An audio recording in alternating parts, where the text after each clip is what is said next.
Hey folks, it's Harry from Daily BBQ. I'm getting a lot of questions about the videos I posted about my first place USA chicken technique, as well as my videos on whether to Jaccard to scrape the skin or to use transglutamase meat glue. I've been posting coaching advice to a lot of teams and me coaching all these backyard teams on how to do my 100-second chicken, because I really don't Jaccard or scrape or use meat glue.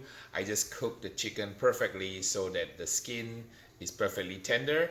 I've been replying to a lot of YouTube viewer questions, and I think it's best that I show you how it's done. I use my 100-second rule to render all of the collagen in the skin. I'm going to go through the technique once more in detail so that you'll put any of your questions and doubts to rest as to how I cook my chicken for competition.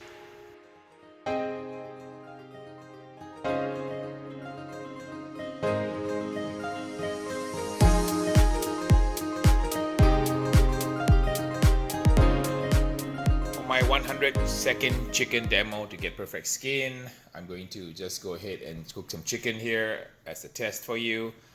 These are chicken thighs. I'm going to use the chicken soak with Cosmos, which I made here. We're going to inject the chicken, leave it overnight, and we're going to use my famous, world famous chicken rub, First Place USA chicken, and we're going to cook it and show you how we set the crust, how we wrap it in foil, and how we get into the 100-second window in the second phase of the cook so that the skin is perfectly tender, but at the same time it doesn't pull away too much. So we'll show you guys how we do it.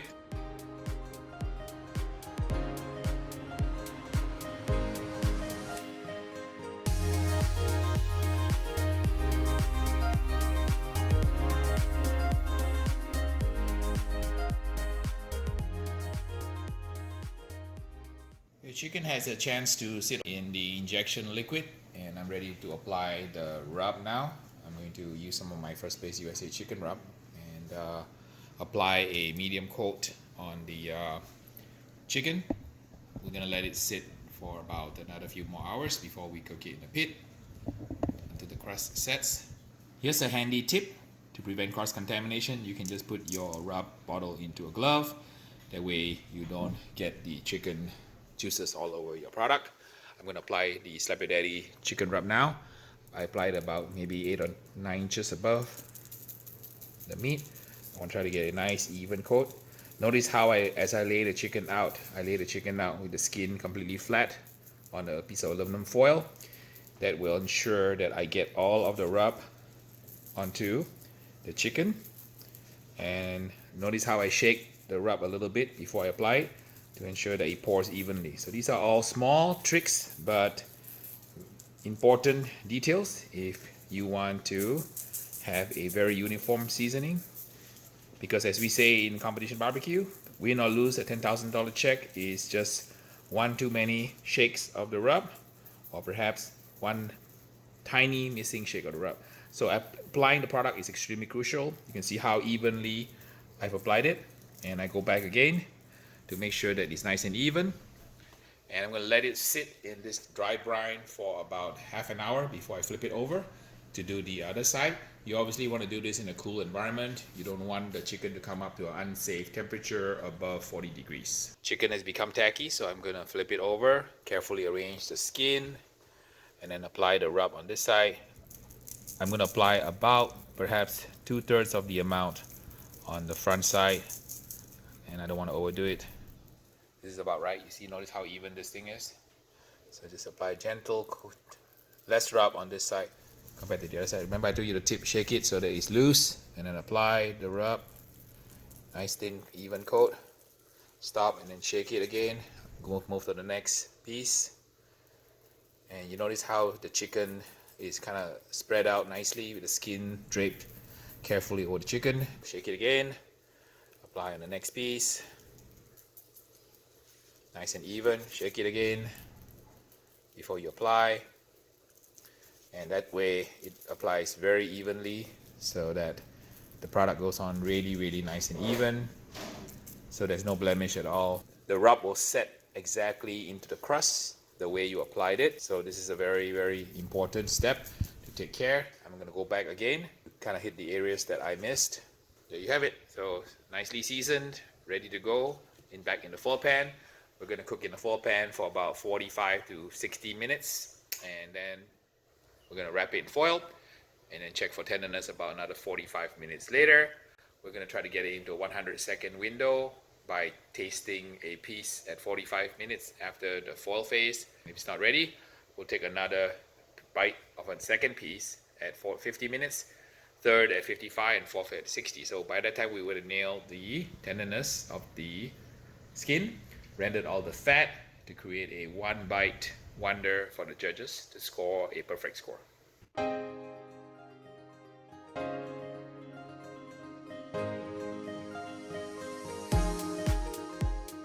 Transfer the pan of chicken thighs, carefully shaped, seasoned, and formed, into a Weber Smoky Mountain 22. We're going to cook this at 275 for about an hour to get the crust to set.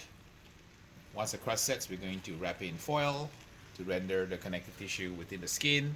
This is the technique I've used to win many first places. So here's how it's done. Harry's 100-second technique chicken. We're going to pull the chicken in after it's foiled. We're going to get it into that perfect 100-second window where the collagen in the skin has rendered and it's got the right amount of tenderness without the skin pulling away, and perfectly seasoned and moist chicken. While it's cooking, we'll give it a little spritz here. I can't believe it's not butter. People often ask me, Harry, why do you use this product? Why don't you use regular butter? This is an artificial product and we use it for competition versus real butter, because real butter sometimes when it clarifies, reduces into its proper components, it leaves a bit of residue. So I prefer to use a soybean based flavoring. Teams use this product. Teams also use parquet. So whatever you want is fine. You notice that now the skin has a nice sheen, so this will help to render some of the fat on the skin and then loosen the connective tissue. It's another black belt trick so that you take your chicken to the next level. We've been running it at about 275 and it's been about 50 minutes. So the crust is perfect. Now we're going to change cooking methods. I'm going to do a foil wrap on it.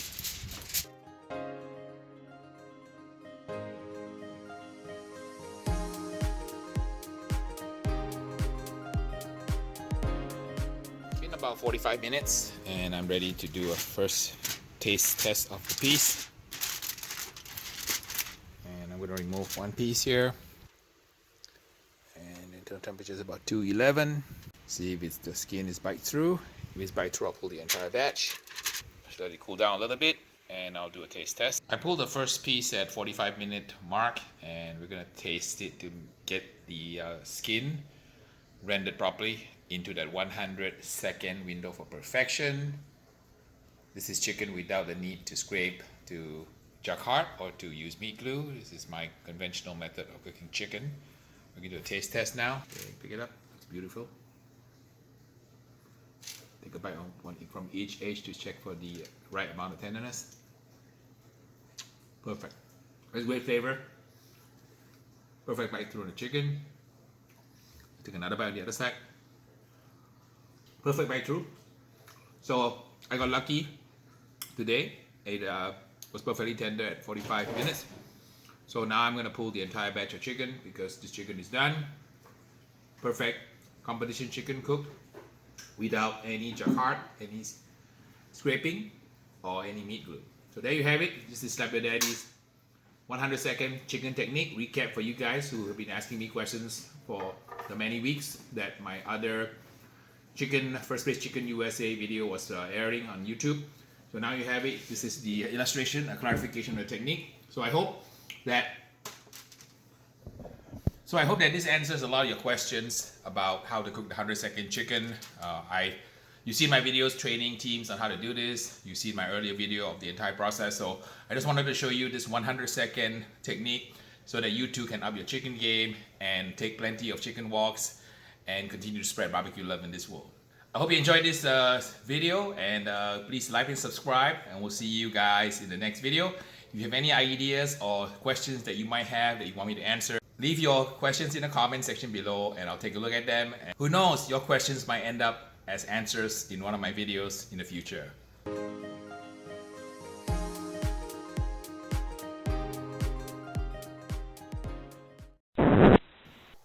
was able to get perfect bite through at the 45-minute mark on today's chicken thigh, but if it wasn't perfect at 45 minutes, I would pull another piece at 50 minutes and another piece at 55 and another piece at 60 minutes if needed. But today I got lucky.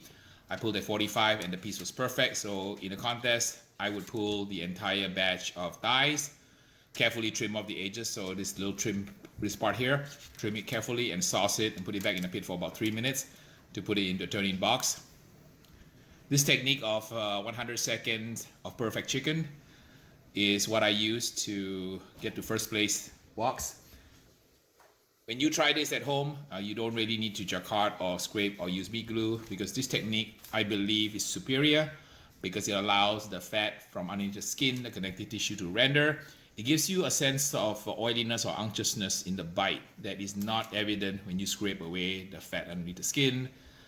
This technique has done well for me, so I hope it does well for you. And remember, as Harry ups his game and learns his lessons, he'll also up your game.